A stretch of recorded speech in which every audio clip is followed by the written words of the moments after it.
स्वागत है दोस्तों आप सभी का आपके अपने YouTube चैनल एग्जाम पैरा पर। मैं फार्मासिस्ट रॉबिन सिंह एक बार फिर से आप सभी के लिए लेकर के आया हूँ टॉप 30 क्वेश्चंस जो कि हमारे आगामी फार्मासिस्ट एग्जाम के लिए बहुत ही ज़्यादा हेल्पफुल रहने वाले हैं। तो शुरू करेंगे अपना आज का सेशन। दोस्तों सेशन शुरू करने से पहले आप सभी से रिक्वेस्ट है कि प्लीज़ चैनल को सब्सक्राइब कर लें, वीडियो को लाइक कर लें और अपने दोस्तों तक जरूर शेयर करें। देखिए हमारा पहला क्वेश्चन क्या कह रहा है, normal sugar level is normal sugar level कितना होता है जाकर के देखिए। ज़्यादा कठिन क्वेश्चंस नहीं आएंगे, जो सरल क्वेश्चंस हैं उन पे पकड़ बनाइए। कठिन क्वेश्चंस के चक्कर में वो कुछ भी पूछ सकता है, तो वो आप अगर वैसे भी नहीं कर पाएंगे कठिन क्वेश्चंस है ना, तो जो आप कर सकते हैं उन पे पहले पकड़ बनाइए। नॉर्मल शुगर लेवल क्या होता है जाकर के 80 to 120 mg होता है जाकर के पर डेसीलीटर, ठीक है ना। तो 80 to 120 होता है जाकर के नॉर्मल शुगर लेवल इस कितना होता है 80 120, ठीक है ना, 80 से 120 में। ठीक, फिर अब देखिए हम लोग क्या करते हैं, हमारा अगला क्वेश्चन क्या कह रहा है कि information given by the suffer about his illness. Information given by the suffer about his illness, अगर कोई पेशेंट है, ठीक है ना, सफ़र का मतलब हो गया जाकर के पेशेंट। अगर कोई पेशेंट है वो जानकारी जो दे रहा है अपनी इलनेस के बारे में, अपनी जो कमजोरी है उसके बारे में जो बताता है, उसको क्या कहते हैं, तो आप बताएंगे सिम्टम्स, ठीक है ना।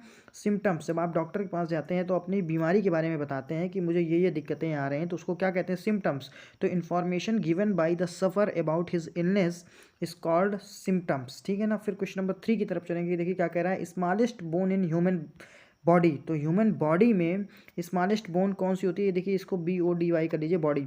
तो मैंने आपको बताया था जाकर के, देखिए ये कान है, कान के 3 पार्ट होते हैं जाकर के, ये आउटर होता है, ये मिडिल होता है, ये इनर होता है, ठीक है ना। तो यहाँ पे 3 हड्डियाँ होती हैं मिडिल ईयर में, मैलस, इनकस, स्टेपिस। 3 हड्डियाँ होती हैं, मैलस, इनकस और स्टेपिस। तो स्टेपिस जो हमारी होती है वो सबसे छोटी हड्डी होती है जाकर के, जो प्रेजेंट होती है जाकर के मिडिल ईयर में, ठीक है ना। फिर बढ़ेंगे अगले क्वेश्चन की तरफ। देखिए हमारा क्या अगला क्वेश्चन है, mode of transmission of pertussis. कह रहा है पर्ट्यूसिस का मोड ऑफ ट्रांसमिशन क्या है। पर्ट्यूसिस का मोड ऑफ ट्रांसमिशन क्या है, कैसे ये जो है फैलता है, तो आप बताएंगे ड्रॉपलेट इन्फेक्शन। ड्रॉपलेट इन्फेक्शन से पर्ट्यूसिस जो है हमारा ट्रांसमिट हो जाता है, ठीक है ना। फिर क्वेश्चन नंबर 5 की तरफ पढ़ेंगे जाकर के, oral polio vaccine is known as. देखिए कितना अच्छा क्वेश्चन है, कितना प्यारा क्वेश्चन है, oral polio vaccine is known as, ठीक है ना। तो जो ओरली हम लोग पोलियो पोलियो की वैक्सीन लेते हैं उस वैक्सीन को क्या कहते हैं, सेबिन वैक्सीन कहते हैं, ठीक है ना। सेबिन वैक्सीन कहते हैं, या आप कह सकते हैं कि सेबिन जो थे, जो सेबिन थे इन्होंने ड्रॉप बनाया था, इसी ड्रॉप को वैक्सीन कह देते हैं। और जॉन साल्क जो थे, जॉन साल्क, इन्होंने पोलियो की वैक्सीन बनाई थी, ठीक है ना। तो वैक्सीन का मतलब हो गया जाकर के जो इंजेक्टेबल फॉर्म में होती है, ठीक है ना। और इन्होंने ड्रॉप बना दिया था जिसको ओरल लिया जा सकता है विदाउट इंजेक्शन के, ठीक है ना। तो इंजेक्शन, चूंकि हुआ क्या कि इंजेक्शन पेनफुल होता था, तो इन्होंने थोड़ा सा और काम किया और सेबिन ने जो है इसका बना दिया ओरल पोलियो ड्रॉप, ठीक है ना। उसको ओरल पोलियो वैक्सीन भी बोल सकते हैं, तो उसको सेबिन वैक्सीन भी कहा जाता था। और किसने इन्वेंट की थी वैक्सीन, तो जॉन साल्क ने पोलियो की वैक्सीन इन्वेंट की थी, खोज करी थी। हमारा अगला क्वेश्चन क्या कह रहा है, बहुत ही अच्छा क्वेश्चन है। देखिए क्या कह रहा है, स्टैंडर्ड ट्यूबरकुलोसिस ड्रग एक्सेप्ट। कह रहा है स्टैंडर्ड ट्यूबरकुलोसिस ड्रग कौन सी नहीं है ना। तो इसमें क्या था, 4 ऑप्शन आपको दे दिए जाएंगे, एक ऑप्शन आपका स्टैंडर्ड ट्यूबरकुलोसिस ड्रग नहीं होगा। तो इसमें से कौन सी नहीं है, आप देखिए क्लोरोमाइसिन जो है, क्लोरोमाइसिन जो है वो स्टैंडर्ड ट्यूबरकुलोसिस ड्रग नहीं है। कौन कौन सी है, आइसोनियाजिड है, पैरा अमीनोसैलिसाइलिक एसिड है और स्ट्रेप्टोमाइसिन है। तो स्ट्रेप्टोमाइसिन, पैरा अमीनोसैलिसाइलिक एसिड और आइसोनियाजिड, ये हमारी जो है स्टैंडर्ड ट्यूबरकुलोसिस ड्रग्स आ जाएंगे जाकर के, ठीक है ना। फिर हम लोग अगले क्वेश्चन की तरफ बढ़ेंगे, कॉम्बिनेशन ऑफ ट्रिपल एंटीजन। देखिए triple antigen, combination of triple antigen, तो जो कॉम्बिनेशन ऑफ ट्रिपल एंटीजन मतलब 3 टीके किस में हैं, ठीक है, 3 टीकों वाली दवा किसको कहते हैं, कौन सी वैक्सीन या कौन सी खुराक ऐसी है जिसमें 3 टीके लग जाते हैं आदमी को, तो वो आता है जाकर के DPT, डिप्थीरिया, पर्ट्यूसिस और टिटेनस। DPT का अगर आप टीका लगवाते हैं तो इसमें ट्रिपल एंटीजन होते हैं जाकर के, है ना। डिप्थीरिया, पर्ट्यूसिस और टिटेनस, इन तीनों के अगेन काम करता है जाकर के। फिर अगले क्वेश्चन की तरफ बढ़ेंगे जाकर के। देखिए क्या कह रहा है अगला क्वेश्चन, बहुत ही अच्छा क्वेश्चन है ये भी, ये बहुत ही अच्छा क्वेश्चन है और आया हुआ क्वेश्चन है, ठीक है ना, आया हुआ क्वेश्चन है। देखिए क्या कह रहा है, time interval between infection of suspected person and the appearance of, एक मिनट रुक गया, appearance of science and symptoms, ठीक है, काफ़ी लंबा क्वेश्चन है, तो अच्छा क्वेश्चन भी है। क्या कह रहा है कि time interval between infection of suspected person and the appearance of science and symptoms of the disease is called. पहली बात तो क्या है कि टाइम इंटरवल का मतलब होता है बीच में जो टाइम मिलता है between infection of suspected person, कोई भी सस्पेक्टेड पर्सन है उसको इन्फेक्शन हुआ पता चला इस डेट को, ठीक, इस डेट को इन्फेक्शन अंदर चला गया इनके बॉडी के, ठीक, इस डेट से लेकर के इस डेट के बीच में ये जो टाइम होता है इस टाइम को क्या कहते हैं, ये जो बीच में टाइम मिल रहा है, जैसे 1 तारीख को इनके अंदर बॉडी के अंदर ट्रांसमिट होगा कोई बैक्टीरिया वायरस कुछ भी, ठीक है ना, फिर 10 तारीख को इनको सिम्टम्स दिखाई पड़े, खांसी आई, कफ आया, ठीक है, रिस्पायरेशन रेट बढ़ गया, लेकिन ये जो बीच के 9 दिन निकल गए इसको क्या कहा जाता है, तो इसको कहा जाता है इनक्यूबेशन पीरियड, जिसमें क्या होता है कि बीमारी के लक्षण दिखने में जो टाइम लगता है उसको कहते हैं इनक्यूबेशन पीरियड, ठीक है ना। इनक्यूबेशन पीरियड, बीमारी के लक्षण जितने दिन में दिखाई पड़ते हैं उसको कहते हैं इनक्यूबेशन पीरियड, ठीक है ना, इनक्यूबेशन पीरियड। तो ये आ गया। कह रहा है CNS include central nervous system जो होता है इसमें क्या क्या होता है जाकर के, तो आप बताएंगे जाकर के spinal nerves and brain and spinal nerves दोनों चीज़ें जो है इसमें इंक्लूडेड होती हैं जाकर के सेंट्रल नर्वस सिस्टम में, ठीक है ना। फिर अगले क्वेश्चन की तरफ बढ़ेंगे। क्वेश्चन नंबर 10 क्या कह रहा है जाकर के, route of hepatitis B transmission. देखिए जो हेपेटाइटिस बी है इसका रूट क्या होता है ट्रांसमिशन का, तो आप क्या बताएंगे जाकर के, हेपेटाइटिस बी का जो रूट ऑफ ट्रांसमिशन है वो है इन्फेक्टेड सिरेंजेस। जब कोई इन्फेक्टेड सिरेंज का जो है इस्तेमाल कर लेता है तो रूट ऑफ हेपेटाइटिस बी बन जाता है जाकर के। यानी हेपेटाइटिस बी कैसे ट्रांसमिट हो सकता है, तो इन्फेक्टेड सिरेंज से हो सकता है। किसी को हेपेटाइटिस बी का वायरस है किसी की बॉडी में, अगर वो सिरेंज उसको लगी और वही सिरेंज दूसरे की लगा दी जाए तो वो इन्फेक्टेड हो जाएगा जाकर के हेपेटाइटिस बी से। फिर क्वेश्चन नंबर 11 की तरफ चलना है जाकर के। देखिए क्या कह रहा है, mode of transmission of typhoid fever. कह रहा है mode of transmission of typhoid fever, typhoid fever कैसे ट्रांसमिट हो सकता है या हो जाता है, तो यहाँ आपको बताना है टाइफाइड फीवर कैसे ट्रांसमिट होता है। अब देखिए कैसे होता है, ओरल फीको रूट है ना, ओरल फीकल रूट या ओरोफिकल रूट, तो ओ मतलब ओरली भी जा सकता है और ये फीकल रूट से भी जा सकता है, ठीक है ना। जो ट्रांसमिशन होता है टाइफाइड फीवर का, ट्रांसमिशन टाइफाइड फीवर का क्या आप इस तरीके से कह सकते हैं, जो टाइफाइड का बैक्टीरिया होता है साल्मोनेला टाइफी, वो कॉन्टामिनेटेड फूड एंड वाटर से एंट्री करता है बॉडी में, लेकिन एंट्री कर सकता है आपके फीकल रूट से भी और ओरल रूट से भी, ठीक है ना। फिर हम लोग अगले क्वेश्चन की तरफ चलेंगे जाकर के, कॉजेटिव ऑर्गेनिज्म ऑफ डिप्थीरिया।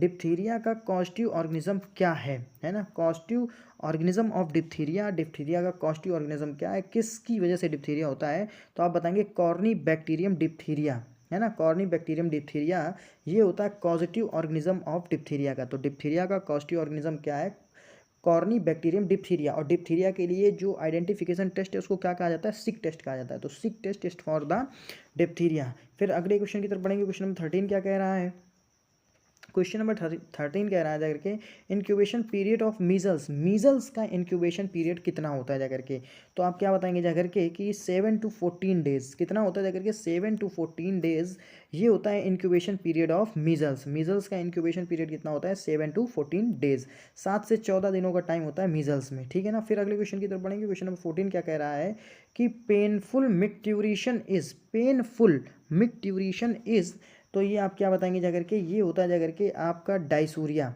डायसूरिया, डायसूरिया का मतलब होता है पेनफुल मिक्ट्यूरेशन, ठीक है ना। यहाँ पे आप ऐसा समझ सकते हैं कि पेनफुल का मतलब होता है जो जिसमें आपको पेन हो, जलन हो, दर्द हो, मिक्ट्यूरेशन यूरिन आउटपुट, ठीक है, तो उसको क्या कहा जाता है, डायसूरिया कहा जाता है। फिर अगले क्वेश्चन की तरफ बढ़ेंगे जाकर के, ये क्या कह रहा है जाकर के, drugs used to relieve pen.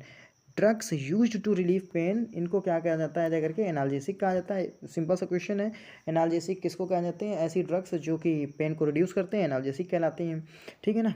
फिर अगले क्वेश्चन की तरफ बढ़ें उसके पहले दोस्तों, अगर आपको हमारा ये वीडियो जो है पसंद आ रहा हो, क्वेश्चंस पसंद आ रहे हो, क्वेश्चन का कलेक्शन पसंद आ रहा हो, तो प्लीज़ वीडियो को लाइक करें, चैनल को सब्सक्राइब करें और अपने दोस्तों तक जरूर शेयर करें, ठीक है ना।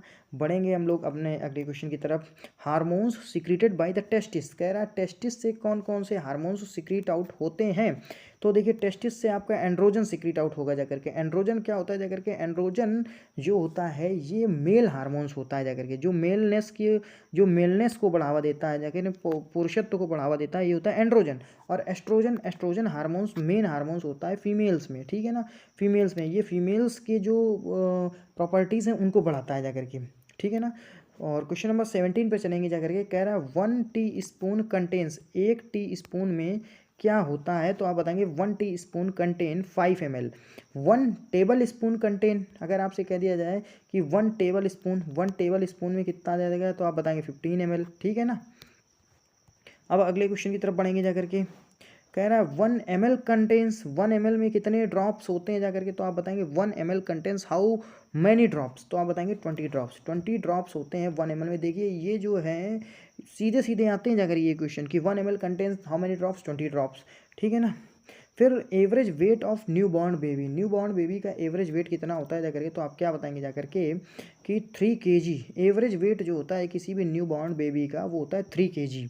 फिर हम लोग अगले क्वेश्चन की तरफ बढ़ेंगे जाकर के, क्वेश्चन नंबर 20 क्या कह रहा है जाकर के, how much salt must be added.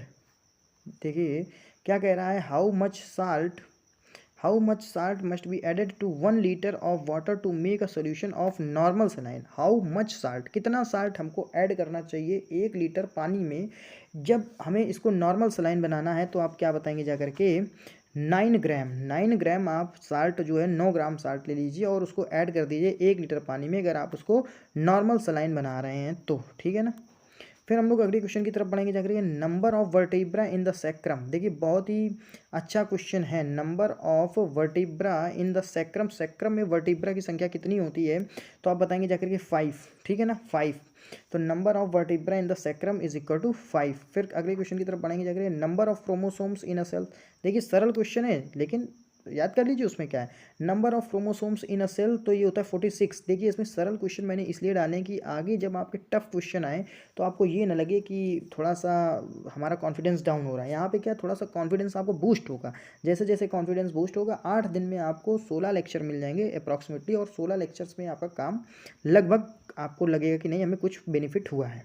फिर हम लोग अगले क्वेश्चन की पढ़ेंगे, अगले क्वेश्चन की तरफ देखिए 23 नंबर क्या कह रहा है, बहुत ही शानदार क्वेश्चन है। क्विकनिंग मीन्स क्या होता है, कह रहा है क्विकनिंग मीन्स क्या होता है जाकर के, तो क्विकनिंग मीन्स का मतलब क्या होता है जाकर के, द मूवमेंट, क्विकनिंग मतलब क्या होता है, the movement of foetus in the uterus felt by the mother. कह रहा है जो मूवमेंट करता है फीटस, यूट्रस के अंदर फीटस मूवमेंट करता है और वो मूवमेंट जो है फील करती है जब मदर्स, तो उसको कहते हैं क्विकनिंग्स। ठीक है ना। फिर अगले क्वेश्चन की तरफ बढ़ेंगे जाकर क्वेश्चन नंबर 24। देखिए अगर कुछ चीज़ें मिसप्रिंट हुई हों तो प्लीज़ उसको अवॉइड करना है। ठीक है ना।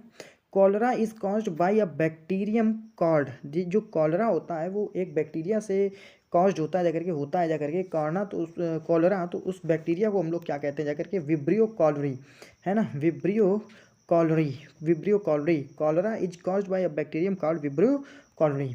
फिर हम लोग बढ़ेंगे जाकर के अगले क्वेश्चन की तरफ, क्वेश्चन नंबर 25 क्या कह रहा है कि disease in which the patient blood does not clot easily is. तो ये तो आप जान ही रहे हैं, रॉयल डिसीज़ होता है हीमोफीलिया। हीमोफीलिया में क्या होता है जाकर ये जो पेशेंट का ब्लड होता है वो आसानी से क्लॉट नहीं होता है।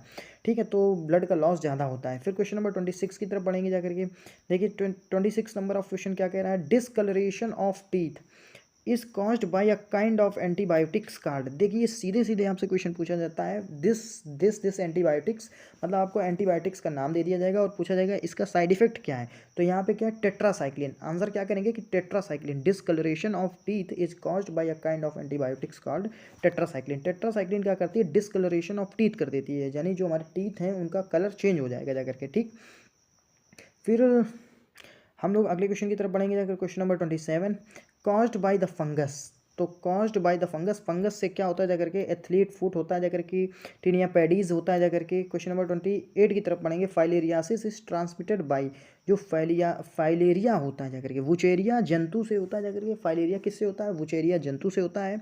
और फीमेल क्यूलेक्स मच्छर से होता है जाकर के, फीमेल क्यूलेक्स मच्छर से होता है जाकर के। जो फाइलेरिया होता है वो ट्रांसमिटेड होता है फीमेल क्यूलेक्स मच्छर से।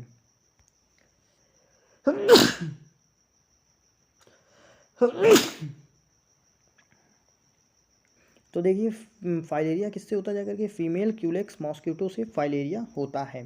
क्वेश्चन नंबर 29 क्या कह रहा है जाकर के, blood group contains no antibody. ऐसा ब्लड ग्रुप जो कोई भी एंटीबॉडी नहीं कंटेन करता है, तो वो क्या आ जाएगा जाकर के, ए बी जो ब्लड ग्रुप है वो कंटेन्स नो एंटीबॉडी, यानी ए बी ब्लड ग्रुप में कोई भी एंटीबॉडीज़ नहीं पाई जाती है।